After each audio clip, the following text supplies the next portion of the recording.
Araw ng Lunes. Isang panibagong trip adventure na naman.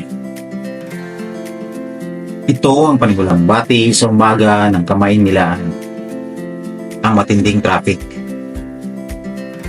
Isang tagpo na inansahan ng lahat ng mga biyahero. Monday morning rush, ika nga. Vacation trip pala kaming mag-anak papuntang Palawan. 5 araw na tutuklasin ang ganda na meron ng isla. Nga pala, unang beses naming pumunta ng Palawan at excited ang lahat para sa bagong trip adventure. Unang destinasyon, ang Puerto Princesa.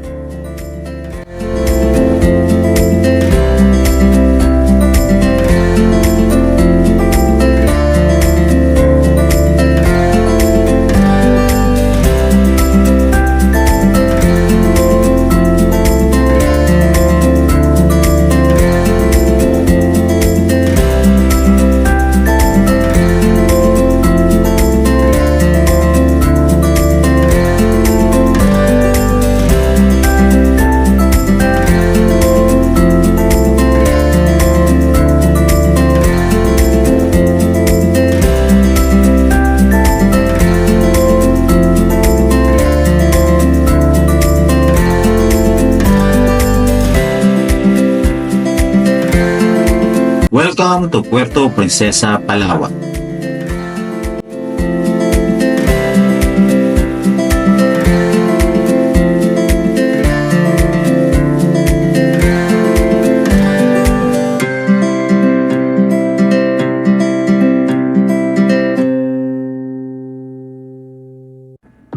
Maligayang pagbati ang pambungad ng mga local sa amin.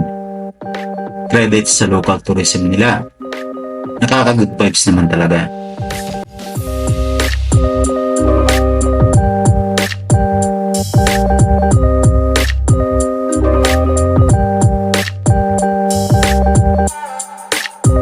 Na kami sa aming hotel. Medyo malapit lang naman. Mga around 15 minutes.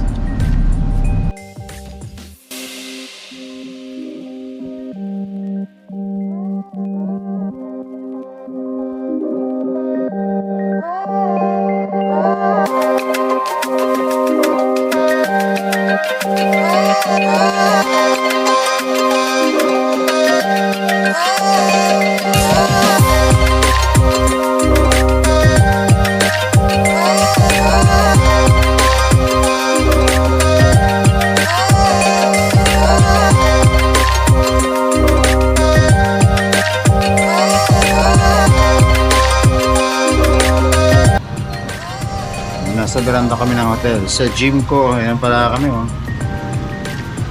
Jimco Royal Hotel. Well, not so bad.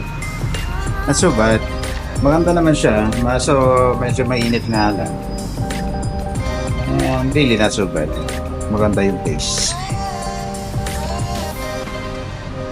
So, it's our day 1 here in Puerto Princesa, Palawan. Painit sa labas. So, magre-relax muna tayo rito. So guys, do the order na. Kung gusto nyo mag-order ng Food Panda, do you have any apps? Tayo, scan. Let me scan. Ay! Ay! Sarap ng kutsyon. Not bad. Not bad. Not bad. The Wi-Fi password is over there. No, which one is the Wi-Fi? This is the Wi-Fi. You're asking your brother? Yes. I think this one. Nung wala pa tayong ano. Tara na, kailan na? Sayang yung time. Wait, can I borrow? Pumunta na ata tayo dito para matulog. Ba't?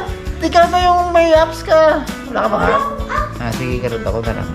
So, order muna kami ng Food Panda. Nagugutom yung mga kids. As usual, McDonald's na naman.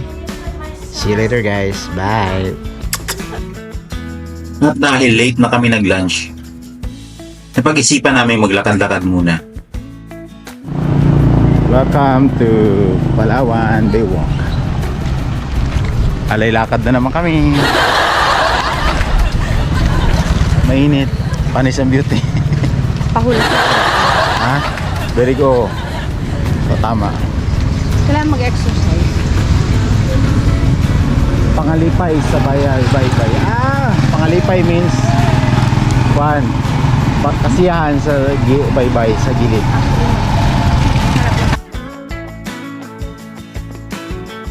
Ito ang Puerto Princesa Baywalk.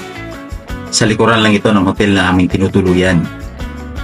Kaya naman hindi namin pinalampas na makapaglakad-lakad at mamasyal.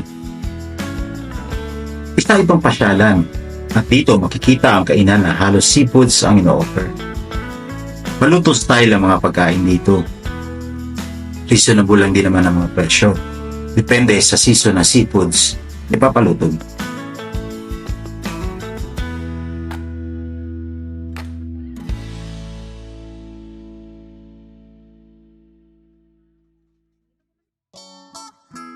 Bumalik kami ni Mrs. kinagabihan para maghapunan. Hindi na sumama ang mga bata kasi busog pa daw sila. Parang napagod kakalakad. Kaya mas minabuti nilang matulog at magpahinga sa hotel. At syempre, kami ni Mrs. dinner date muna. Bibihira na rin kasi kami minsan mag-date. Lagi nakabuntot ang mga bata. Food trip talaga kami magkasundo lagi. Mukbangan. So hanggang dito na lang muna guys on our day 1 sa Puerto Princesa. Abangan nyo na lang ang day 2 ng Honda Bay Tour namin. Papasyal namin kayo dun. Excited na din kami.